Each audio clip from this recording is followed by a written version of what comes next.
I would want to begin by stating that I never intended to be the antagonist in someone else's tale. But as I sit here in my friend's guest room at 3 in the morning, looking through Instagram, I'm beginning to see that's precisely what I've turned into. I'm Tina, a 32-year-old Michigan native, and I must tell you how my carefully constructed life was ruined by one foolish remark at a party. Do you remember those environmental programs that explain how a small change in the ecosystem may have a massive impact? The ecosystem was my marriage, and the small change was me finally expressing what I had been thinking for years. That's what happened here. It would be best for me to start at the beginning, when I believed I had everything worked out. At my cousin's baby shower 7 years ago, I got to know Caleb. To be honest, I didn't really see him at first, even though he was the photographer. While I was preoccupied with my personal drama, he was a cameraman and a larger man with gentle eyes. You see, I had been having an affair with James, a beautiful pharmaceutical representative, for over 2 years at that point. Imagine if someone put all the attractive men on a dating app into one individual. James was tall and fit, drove a Tesla, and led an opulent lifestyle. Despite our incredible physical chemistry, he insisted that he wasn't prepared for a meaningful relationship. I bought fashionable clothes I couldn't afford to fit into his world, made excuses for him for 3 years, and pretended it didn't hurt when he would disappear for weeks before returning at 2 in the morning. As if nothing had occurred. In the meantime, Caleb continued to attend parties hosted by mutual friends and relatives. He would constantly make an effort to speak with me, inquire about my nursing job, and recall small details of stories I had shared months prior. Over the years, he may have asked me out 4 or 5 times, but I always had an explanation. Despite James not texting me back for 2 weeks, I would say, "I'm kind of seeing someone." In retrospect, I believe that Caleb's lack of concern for my rejections was what truly got to me. He would simply smile, say, "Maybe next time," and resume telling his dad jokes to make the other people laugh. He seemed to be very at ease with himself. I didn't comprehend that type of confidence back then, even though he didn't look like the boys I typically dated. When James received a job offer in Seattle, everything changed.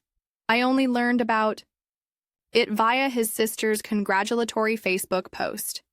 He didn't even tell me himself. After 3 months, my Instagram feed was flooded with images of him in summer, a yoga instructor, performing headstands on the sand, and tagging each other in. Motivational sayings about discovering your true love. I was a mess. 30 years old, $50,000 in credit card debt from trying to keep up with James's lifestyle, and now acutely aware that while I was still holding on to the hope that James would find me, all of my friends were getting married and starting families. I began to view Caleb differently after that.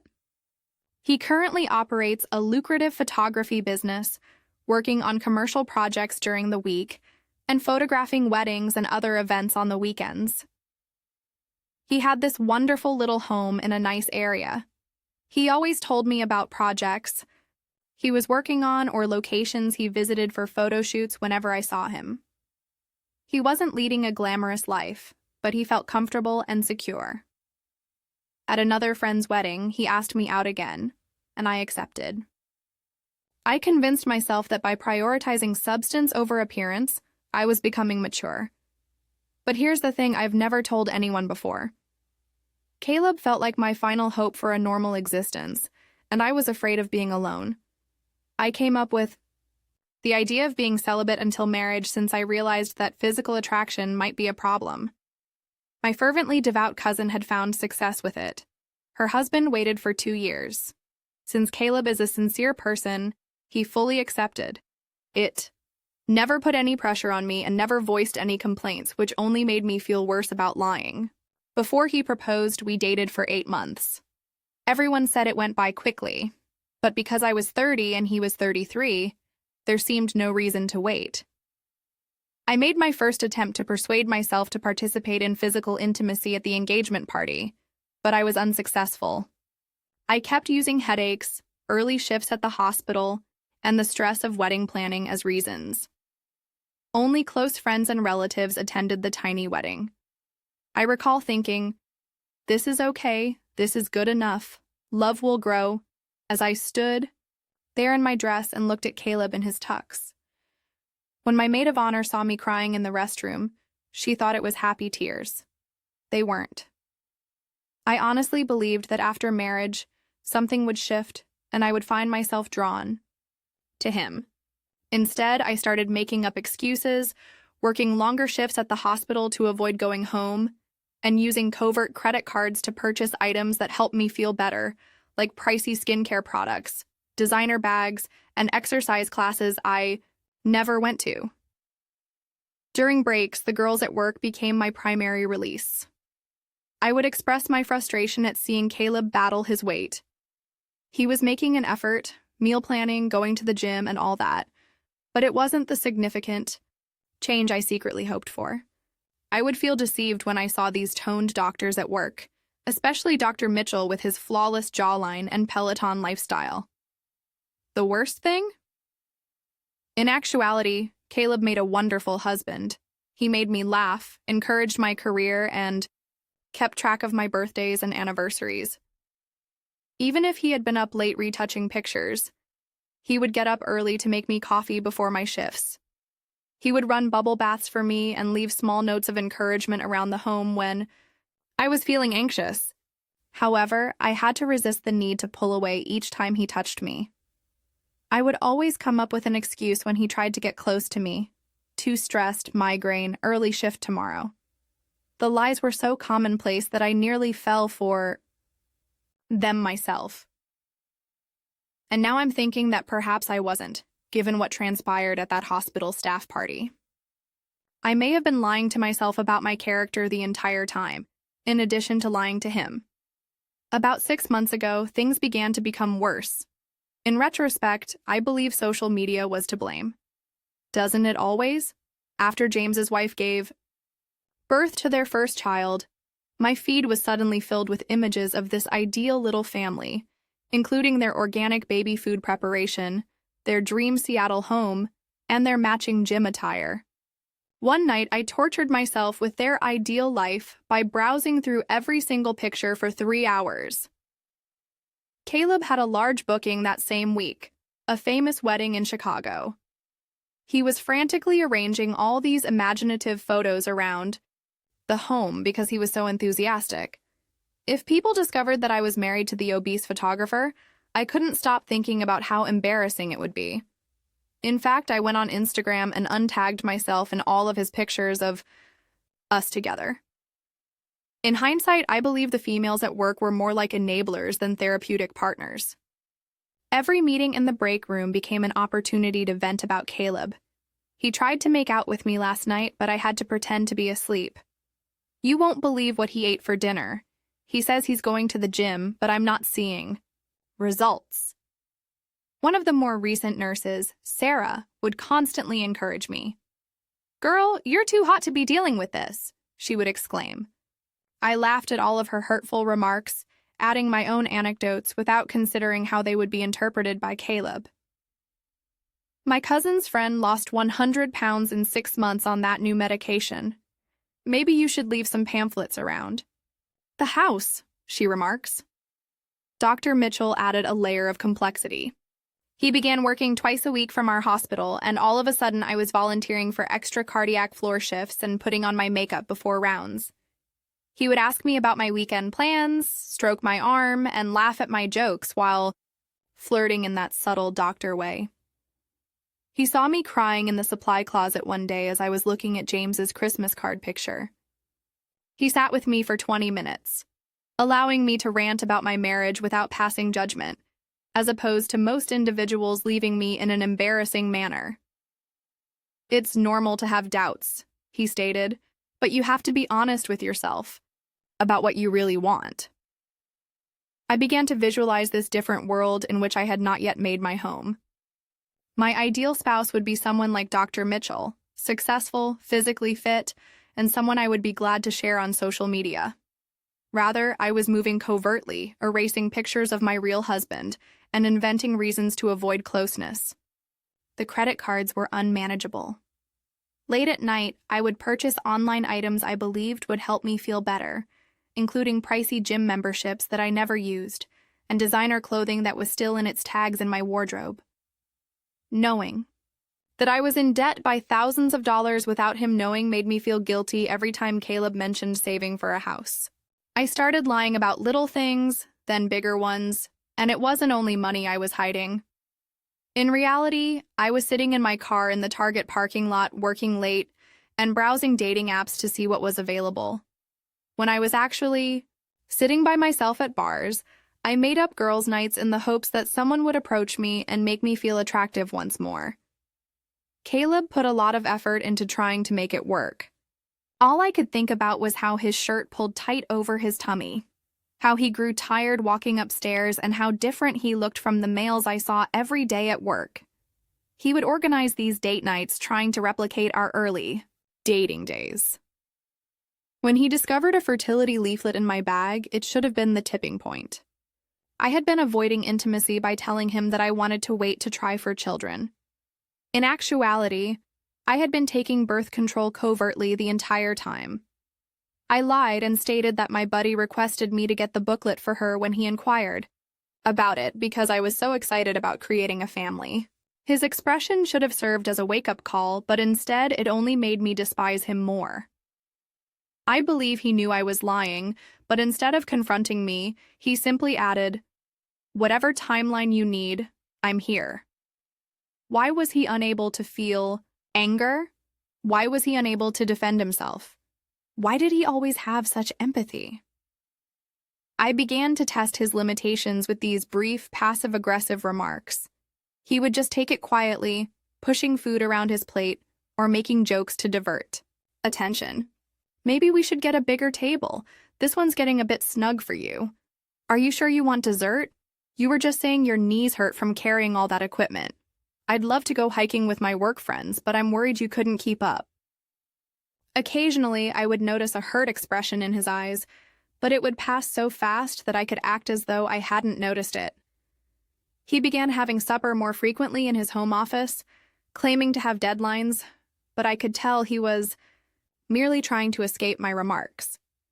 The irony was that, although he was losing weight steadily and gradually in a healthy manner, I didn't find it to be quick enough.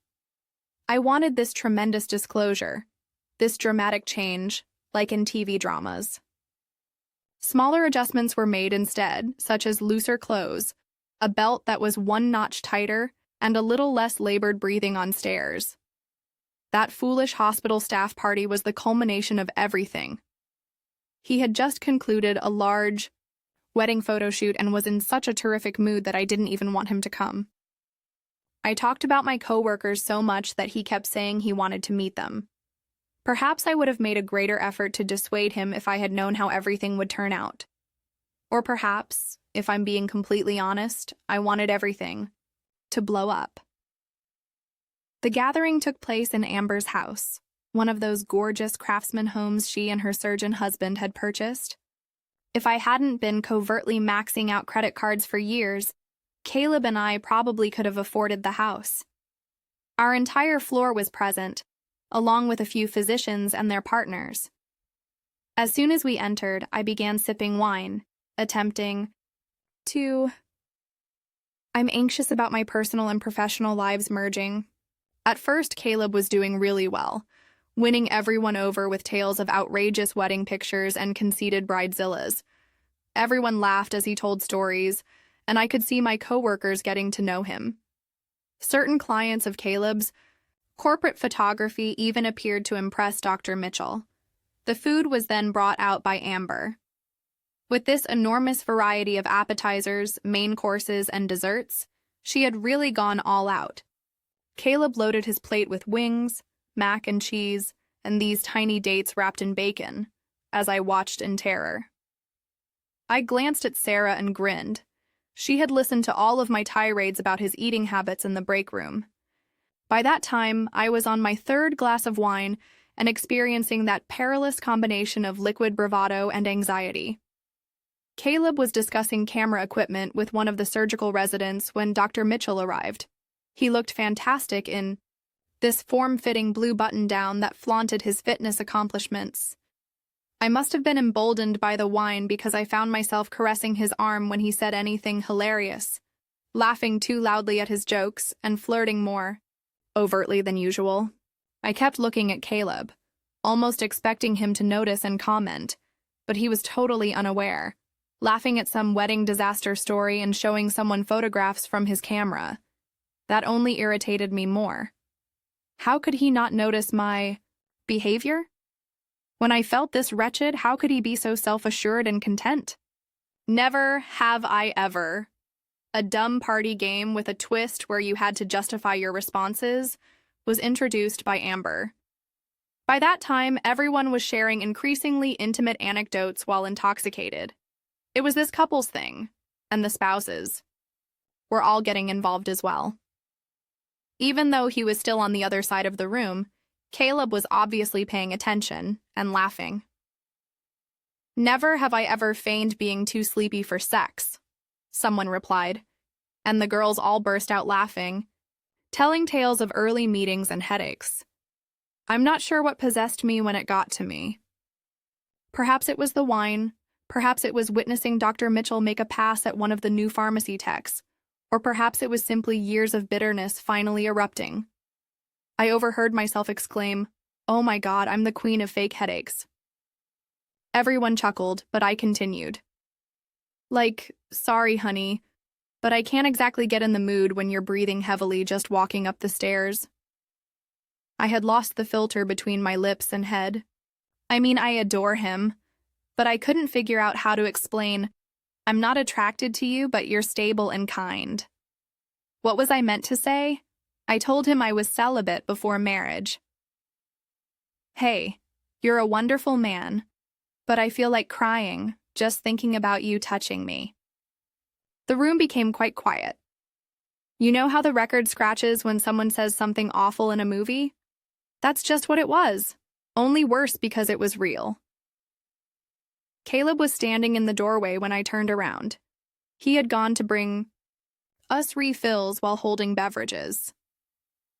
I had never seen him with that expression on his face before. He spilled both glasses on Amber's expensive rug because his hands were shaking so much.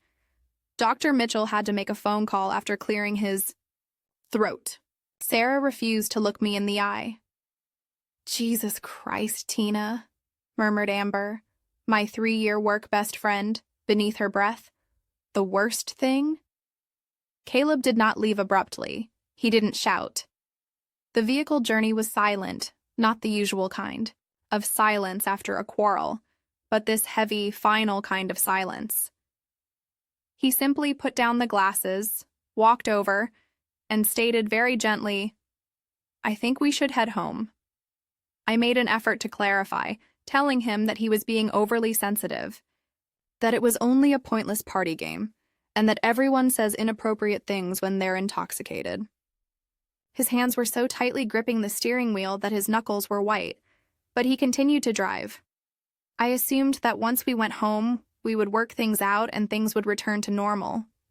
Rather, he turned to face me and said something that chilled me to the bone.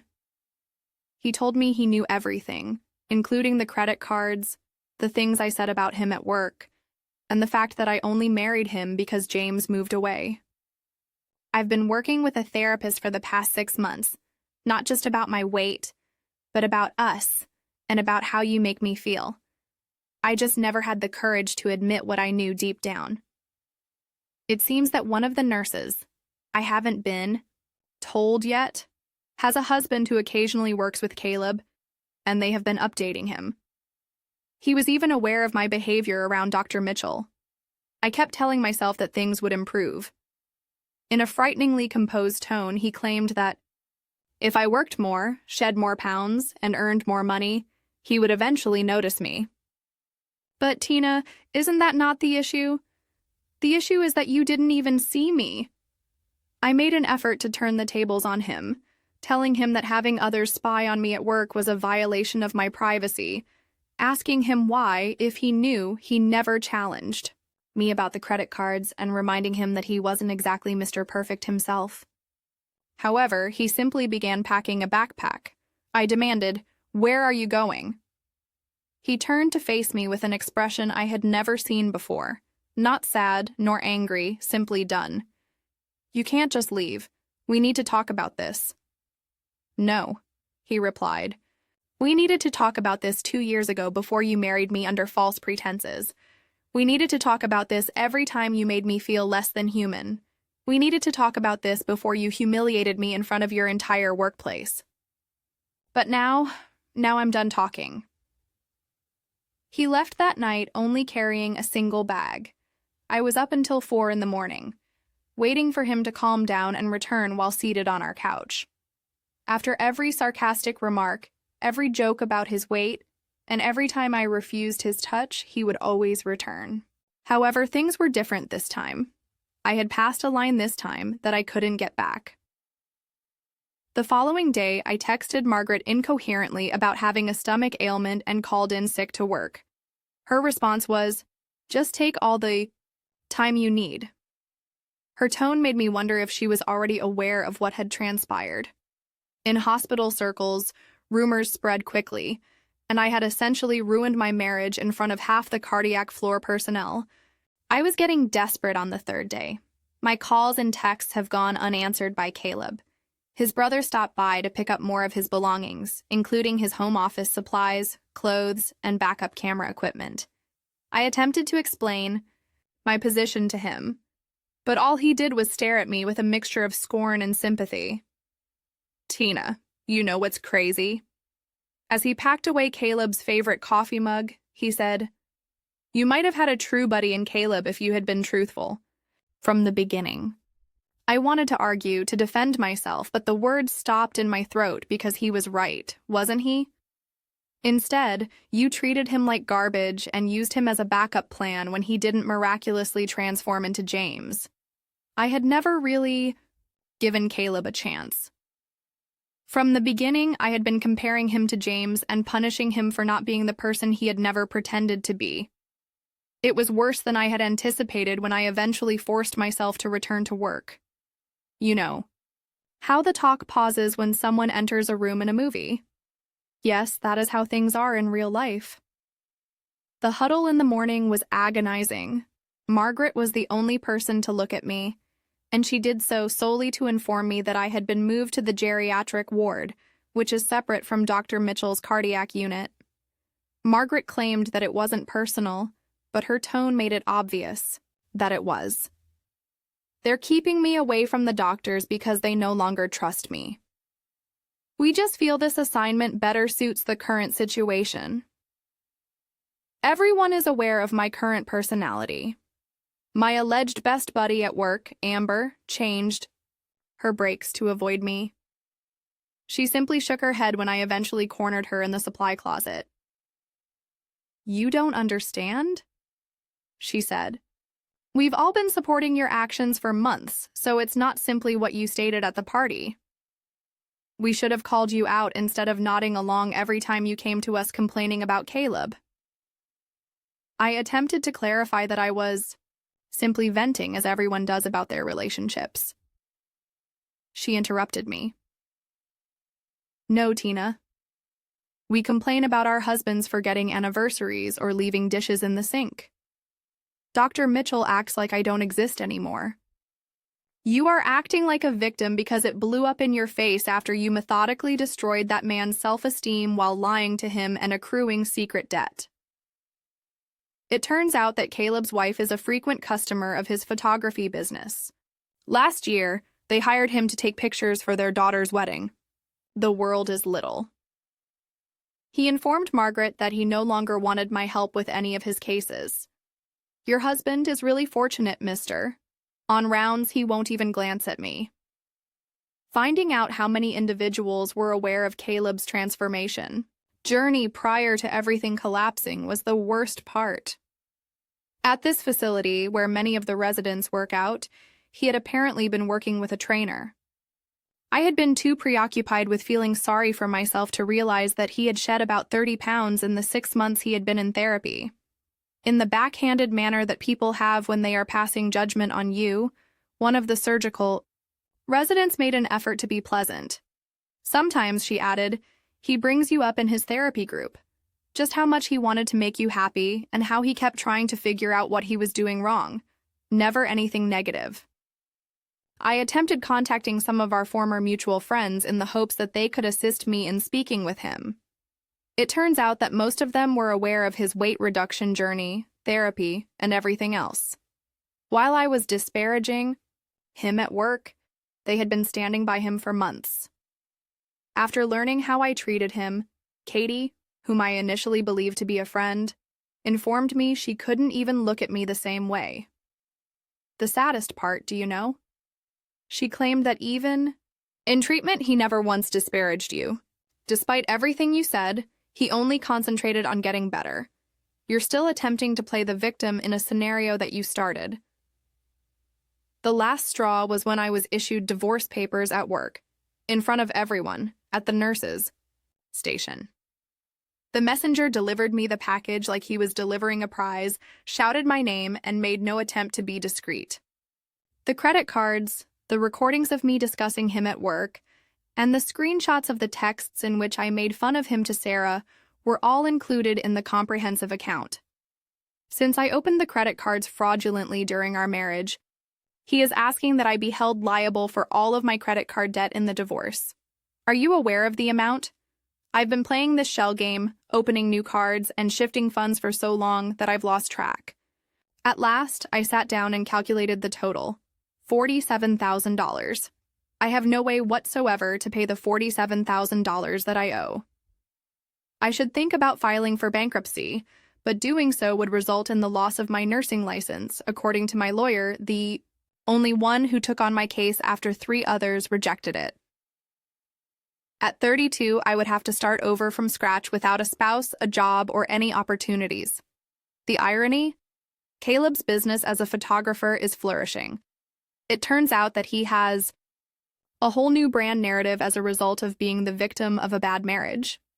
His series on self-worth and transformation is gaining popularity on social media. I am unquestionably the antagonist in this scenario, and everyone enjoys a good glow-up story, especially when there is a villain to root for. The truth is there, in black and white, regardless of my attempts to distort it or my justifications. I spent years crying after marrying a decent man for the wrong reasons. I humiliated him in front of my entire company after putting him down.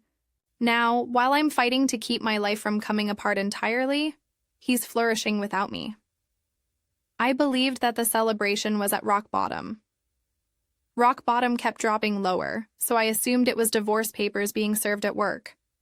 I thought, I might run into Caleb when I went to our favorite coffee shop last week, the one where he proposed. The barista refused to take my order, even though she used to routinely offer us free pastries.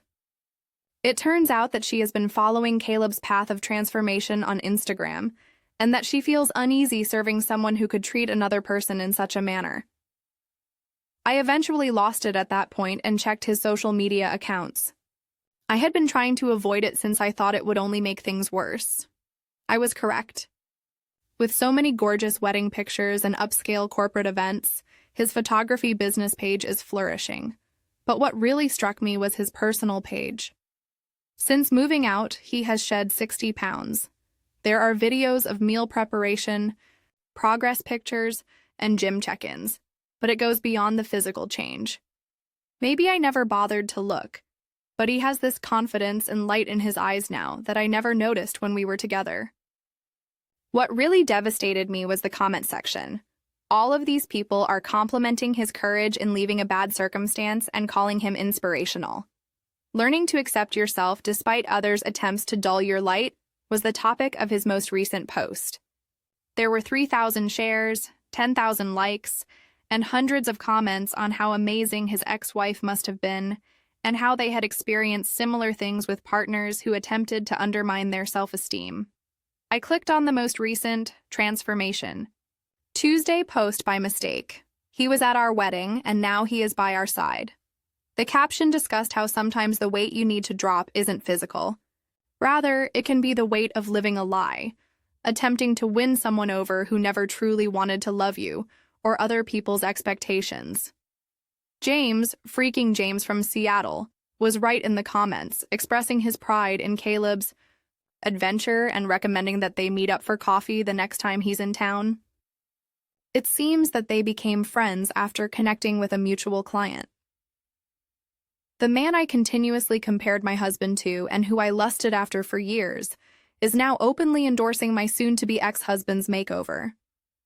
I made one final attempt to contact Caleb, sending him a lengthy email in which I apologized, admitted my shortcomings, and suggested that we pursue counseling.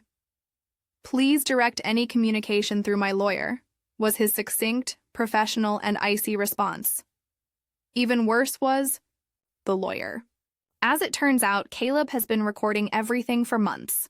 Every offensive remark I made about his weight, every time I turned down intimacy with a fictitious justification, every credit card I secretly obtained, and every exchange my coworkers reported about me discussing him at work. The man I had slept with for 2 years was eager to pay a hefty divorce settlement, wasn't he?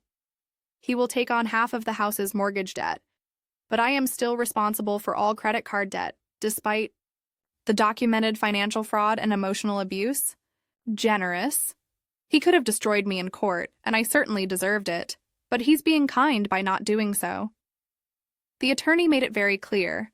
They have sufficient proof of my emotional and financial abuse to make things quite challenging for me in both my legal and professional life. However, Caleb simply wants to leave. He doesn't want that. I made one final attempt at playing the victim, telling the lawyer about my personal hardships, my fears, and the anguish I was experiencing from my connection with James. The lawyer simply pushed another document across the table, printouts of my chats in the break room in which I boasted about how I had manipulated Caleb and how I had settled for him because I wanted money. She used my maiden name, Miss Reynolds, as if my married name had already been taken. I've been practicing family law for 20 years. I've seen countless cases of emotional abuse and manipulation. Rarely have I seen someone document their own cruelty so thoroughly on social media and in workplace conversations. My advice? Sign the papers, take the generous offer, and let my client move on with his life. The worst thing? Caleb is doing well at work while I'm drowning in debt. His company has entered a completely new industry, specializing in transformation photography, which includes documenting life changes, fitness adventures, and before and after pictures. He has a 6-month waiting list and a daily growing social media following. I received a link to a podcast he recently appeared on. I listened even though I shouldn't have. He described his path, how he came to believe that he deserved better, and how therapy enabled him to see that the cruelty of another person is about them and not about you. He spoke about growing through pain, selecting yourself, and not letting other people's problems define who you are. He never called me by name or said anything hurtful. He was asked if he had any regrets by the host. Do you remember what he said? I regret not loving myself enough to leave sooner. I regret accepting scraps of affection and telling myself it was a feast. But I don't regret the experience because it taught me what I deserve. It taught me that being alone is better than being with someone who sees you as their backup plan. I had to stop and vomit after that was said because he was correct. He was always correct. He was my safety net, my contingency plan, and my insurance against dying alone. I never regarded him as a person. And now, while I'm living in the guest room of a married friend, working night hours at a job where everyone despises me, and avoiding calls from credit card companies, he's out there living his best life and inspiring thousands of people. I felt like I had reached my lowest point last night. I had a due to pick up. My life now consists of ordering meal delivery after my nursing shifts in order to make the minimum payments on my credit cards, so I placed my order from this hip new restaurant downtown. Caleb and his recently acquired girlfriend were there. She works as a surgeon for children. She is, of course. Although I had heard rumors that they were dating, it was a whole different experience to see them together in person. She has a natural, self-assured beauty that comes from truly being at ease with oneself. She's not even Instagram model pretty. They were giggling about something on his phone while enjoying some upscale appetizers at this corner table. He looks fantastic, not just because he lost weight, but because of his fresh haircut, fashionable attire, and contagious cheerfulness. As I watched my ex-husband living the life I had always desired, I stood motionless, holding someone else's meal. The worst thing? He simply nodded as if I were a distant high school acquaintance when he eventually recognized me. Before returning to his date, he acknowledged me politely, without expressing any anger, satisfaction at seeing me in my DoorDash outfit, or even sympathy. This Caleb didn't even consider me significant enough to disrupt his chat, whereas the previous Caleb would have at least attempted awkward small talk and possibly even introduced me. I spent the following day trolling their social media accounts after calling in ill to both jobs. Together, they are preparing for a half marathon. She writes sincere, encouraging remarks on each of his transformation posts. They appear to be really interested in touching each other in this picture of them at a charity function, laughing and sweating together. His most recent post was quite offensive. The lengthy caption discussed how sometimes the worst things that happen to you lead to the best things and how to find unanticipated delight after adversity. People were tagging their partners and discussing how they met after ending bad relationships in the comments. He responded, "Thank you for showing me what real love feels like," to his girlfriend's remark that included a simple heart emoji. James and I met last week at the grocery store. It appears that he is presently working on a project and is in town more frequently. Do you remember what he told me? Yesterday I saw Caleb at the gym. What a wonderful man. I can't believe how you treated him. James, the man I've been crushing on for years and the reason I first chose Caleb, is now criticizing me for how I handled someone. The divorce is nearly final. Because of the credit card debt, my lawyer advises me to think about filing for bankruptcy, but doing so would result in the loss of my nursing license. It's unbelievable that this is my current life. While my ex-husband is out there doing well, I'm 32, living in someone's guest room, drowning in debt, and working 2 jobs that people either despise or feel sorry for me for. Yesterday, Sarah, the nurse who used to find it funny when I made jokes about Caleb, approached me with this pitying expression. "If you had truly given him a chance," she remarked. "You know, it's crazy." She truly loved him for who he was. This wonderful life may have been yours. He was already compassionate, accomplished, and committed to you. You claimed that you couldn't see past his weight, but now look, he has everything you've ever desired, just with someone who values him. I wish I could correct her. The thing that keeps me up at night isn't that I injured someone who loved me. Rather, it's that I had this entire life planned out. The prosperous husband, the large home, the flawless Instagram pictures. I wish I could say that I've learned some important lesson about acceptance and love. I'm here sharing my experience with strangers online in the hopes that someone will tell me I'm not the evil guy while he's having that life with someone else. My sister claims that before I can have a successful relationship, I need to work on myself, and that I need treatment. She's probably true, but whenever I consider seeing a therapist, I am reminded that I put Caleb in therapy, that there are likely recordings of him discussing how I made him feel, and that there is a therapist in this city who is well aware of my personality. The latest news, a documentary about Caleb's therapy journey is in the works. After seeing his transformation posts, a few independent filmmakers got in touch with him to share his tale. They are emphasizing self-worth, mental health, and ending unhealthy relationships. I will serve as the warning story, and he will serve as the spokesperson for recovery from emotional abuse. Everyone keeps repeating that I'm receiving what I deserve and that this is karma. Perhaps they're right, or perhaps the true meaning of karma is realizing that you were the one who wasn't good enough all along and having to watch the person you thought wasn't good enough achieve everything you desired. That's my tale then. How I lost my spouse, my friends, my reputation, and my financial security because I was unable to recognize what was in front of me, and how one joke at a party revealed years of deceit and manipulation. If I could go back in time, would I act differently? Most likely, though not for the reasons that everyone believes. Not because I've suddenly realized how beautiful I am on the inside or anything. I would do things differently because I was unaware that the pleasant person I went for, the safe option, the fallback, was the catch. And now, while I sit here by myself in a room I borrowed, watching on social media as my ex-husband inspires thousands of people, someone else is experiencing the life I could have had. What's the worst? While I'm still trying to persuade myself that it wasn't my fault, he's likely going to utilize the entire situation in his documentary. Isn't life funny like that?